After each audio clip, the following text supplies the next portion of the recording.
Bonjour, donc je vous propose de parler de l'énurésie. Alors qu'est-ce que l'énurésie?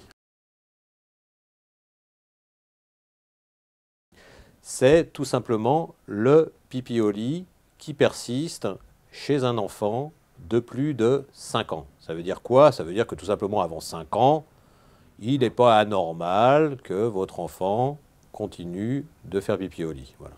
Alors c'est extrêmement fréquent, puisque environ, on peut considérer qu'environ, en gros comme ça, 15% des enfants entre 5 et 15 ans ont un problème d'énurésie. D'accord? Donc ça fait à peu près 500 000 enfants en France, hein. Plus souvent d'ailleurs des garçons que des filles, puisqu'on compte à peu près environ 3 garçons pour une fille. Donc dans les causes, qu'est-ce qu'on va retrouver? Alors c'est les questions qui sont le plus souvent posées, c'est de savoir si c'est héréditaire. Alors c'est vrai que les parents, ils aiment bien dire, mais et d'ailleurs ils l'abordent souvent spontanément en disant c'est normal, docteur, qu'il ou elle continue de faire pipi au lit parce que vous savez mon mari était comme ça aussi, ou des fois c'est la maman qui l'était. Alors c'est vrai que c'est plus souvent des papas puisque c'est plus fréquent chez les garçons. Moi je parle pas obligatoirement d'hérédité, je parle plus de prédisposition familiale, dans le sens où le fait qu'un enfant le sache, même si ça ne lui a pas été dit verbalement, d'abord l'attitude des parents peut changer, il peut être beaucoup plus tolérant. Du coup, ça peut à la fois rassurer l'enfant parce que il est comme ses parents, mais ça peut aussi parfois, faire attention, ça peut parfois aussi l'inquiéter parce que si le papa annonce qu'il a fait pipi au lit jusqu'à 14 ans, il y a des enfants des fois qui peuvent penser que ça va aussi durer jusqu'à 14 ans. Voilà, il peut dire, moi, ça sera comme papa, ou la prise en charge risque d'être beaucoup plus difficile. Donc ça, c'est une cause importante. Après, on va retrouver des causes, évidemment, par rapport au sommeil. Et c'est vrai que les parents se posent l'annonce tout de suite. Ils disent toujours, il a un sommeil trop profond et c'est pour ça qu'il ne se réveille pas pour aller aux toilettes. Ou alors un papa me disait aussi, il pourrait quand même faire des efforts. Alors, quand je lui ai demandé, mais qu'est-ce que vous voulez qu'il fasse, hein? Et le papa me disait, il pourrait au moins se réveiller. Voilà. Donc, est-ce que le fait de ne pas se réveiller explique que l'enfant fasse pipi au lit? C'est pas si simple, hein. Pourquoi? Parce que d'abord, la majorité des enfants dort très bien et a un sommeil profond. Il y a des enfants qui ont des fois des sommeils légers, voire même de mauvaise qualité et qui font quand même pipi au lit. Et puis, plus que le fait, effectivement, de se réveiller ou non, c'est surtout le fait que l'enfant a besoin d'uriner la nuit.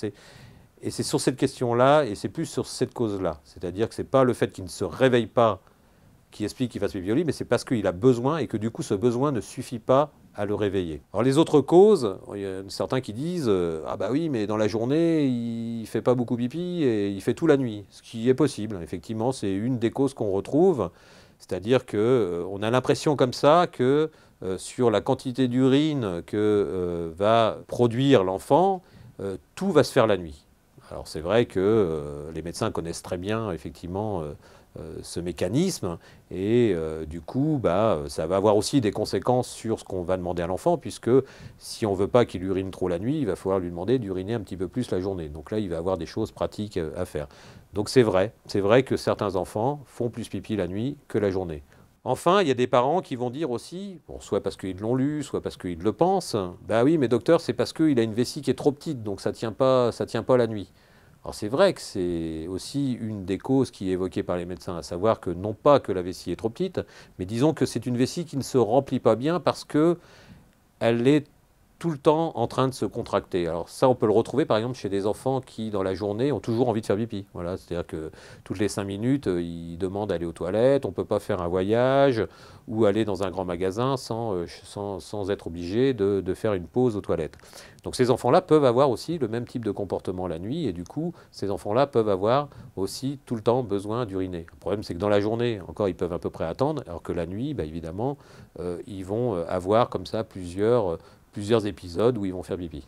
Et enfin, c'est aussi abordé par les parents et par les médecins, c'est à savoir s'il n'y a pas des causes psychologiques. Je dirais que on peut donner comme exemple, évidemment, de l'énurésie secondaire où l'enfant a été propre. Les parents peuvent consulter aussi pour cette raison-là. L'enfant a été propre, disons, à l'âge de 4-5 ans, 3-4-5 ans, et recommence à faire pipi au lit à 8 ans, 9 ans ou 10 ans. Et là, on peut retrouver effectivement des facteurs qui vont expliquer que l'enfant recommence à mouiller son lit. Là, on va vraiment parler effectivement de causes psychologiques. Dans l'énurésie primaire, qui est l'enfant qui a toujours fait pipi au lit, ça c'est plus difficile. Mais par contre, plus que de chercher et de perdre son temps à chercher et à expliquer psychologiquement pourquoi un enfant fait pipi au lit, au risque même de culpabiliser les parents et voir l'enfant, je pense qu'il faut surtout, et ça c'est très important, évaluer les répercussions de l'énurésie, psychologiquement d'abord, et puis socialement aussi, sur ses relations avec les autres. Et la question évidemment des nuits passées à l'extérieur, que ce soit en centre de vacances, en colonie, ou les voyages scolaires, ou les activités sportives, évidemment doit être abordée.